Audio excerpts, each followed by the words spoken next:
Kata Pak Menteri kemarin kita akan usahakan gaji dosen itu sekitar 30 sampai 50 juta kalau saya nggak salah baca kemarin ya. Nah itu harus direalisasikan itu Pak Dirjen sesegera mungkin. Terima kasih Bu Rektor dengan tim. Ada Pak Andi Sandi juga di situ paling ujung kita lihat itu.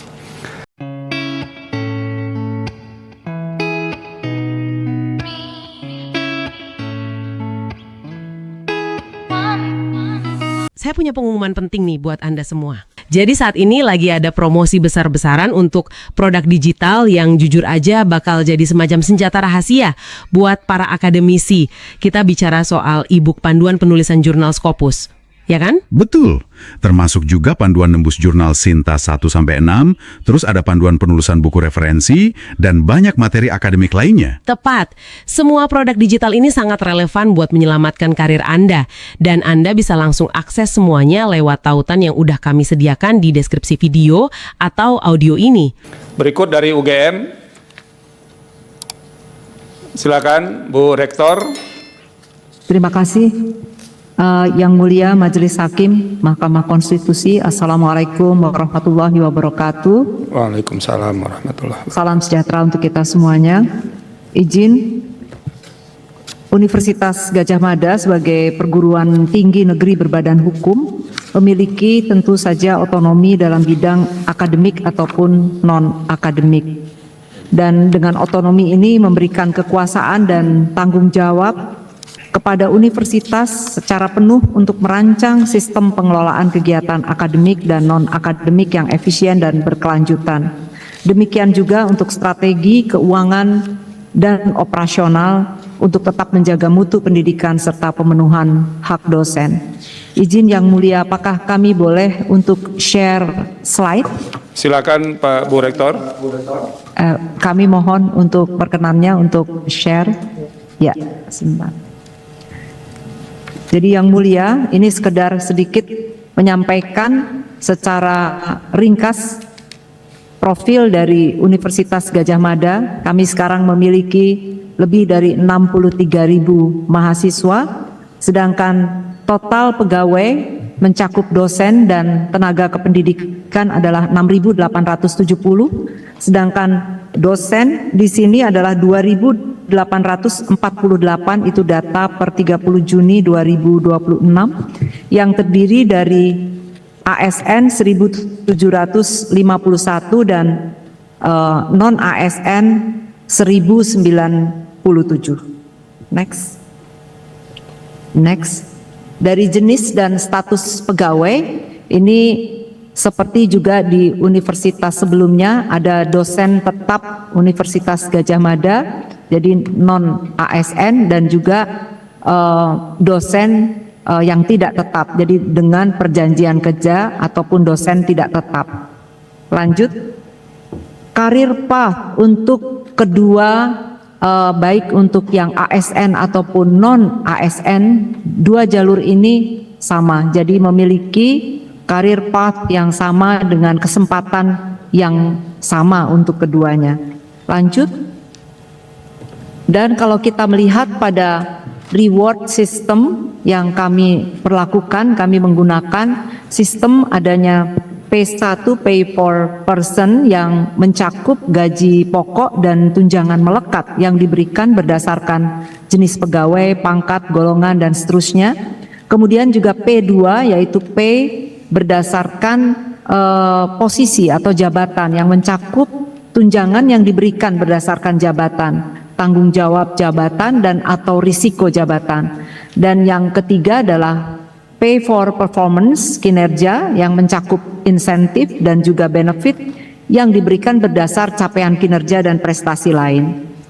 Nah, secara singkat, bahwa komponen penghasilan yang terdiri dari penggajian dan tunjangan itu ada 13 hal, mulai dari gaji pokok, berbagai tunjangan, sampai kepada insentif berbasis kinerja, tunjangan hari tua. Lanjut. Dan secara ringkas, kompensasi finansial dosen dibagi menjadi 3 hal, jadi ada yang tetap berupa gaji pokok dan tunjangan melekat, tunjangan jabatan fungsional, tunjangan sertifikasi dosen, tunjangan kehormatan.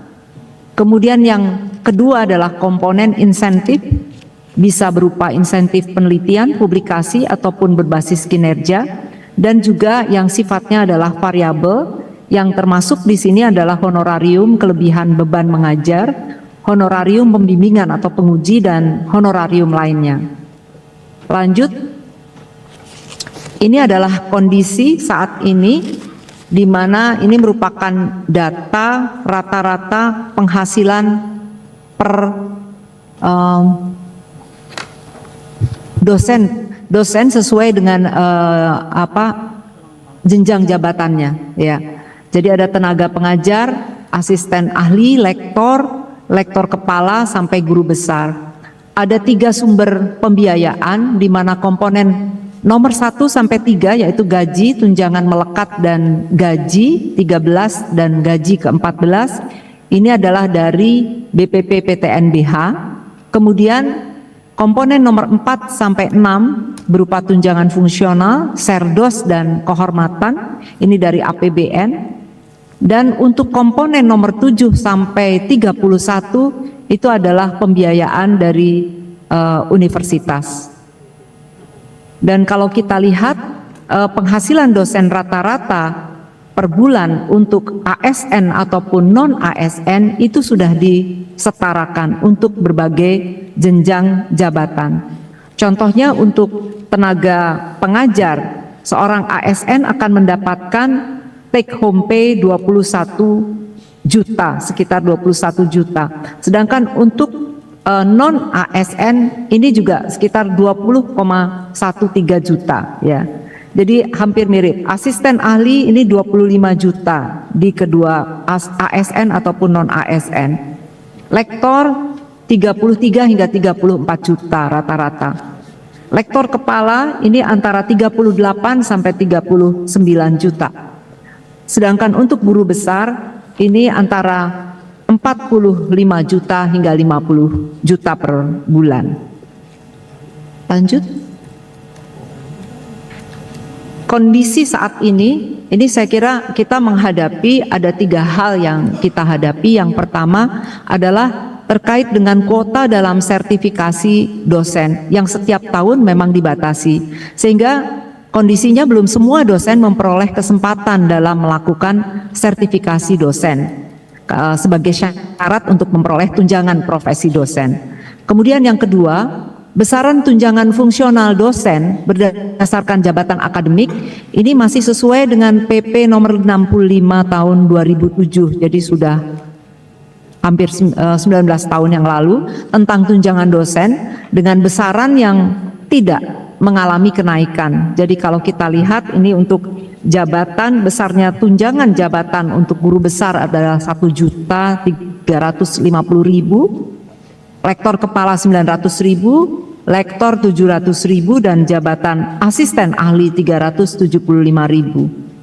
Yang ketiga, kondisi yang ketiga adalah kenaikan gaji terakhir sesuai dengan peraturan pemerintah nomor 5 tahun 2024 tentang perubahan ke-19 atas peraturan pemerintah nomor 7 tahun 77 tentang peraturan gaji pegawai negeri sipil. Selanjutnya, dan ini beberapa hal yang kami usulkan untuk meningkatkan kesejahteraan dosen. Jadi ada 3 hal. Yang pertama adalah penambahan kuota untuk pelaksanaan sertifikasi dosen bagi dosen yang belum memperoleh serdos. Yang kedua adalah peninjauan ulang besaran tunjangan fungsional dosen. Dan yang ketiga adalah peninjauan ulang untuk kenaikan gaji pokok dosen. Saya kira itu yang dapat kami sampaikan, Yang Mulia. Terima kasih. Wassalamualaikum warahmatullahi wabarakatuh. Terima kasih Bu Rektor. Itu yang PowerPoint terakhir itu dicatat betul sama Pak Dirjen, Bu. Nanti biar beliau bahas di kementerian lah. Ya Pak Dirjen ya. Kata Pak Menteri kemarin kita akan usahakan gaji dosen itu sekitar 30 sampai 50 juta kalau saya nggak salah baca kemarin ya. Nah itu harus direalisasikan itu Pak Dirjen sesegera mungkin. Terima kasih Bu Rektor dengan tim. Ada Pak Andi Sandi juga di situ paling ujung kita lihat itu.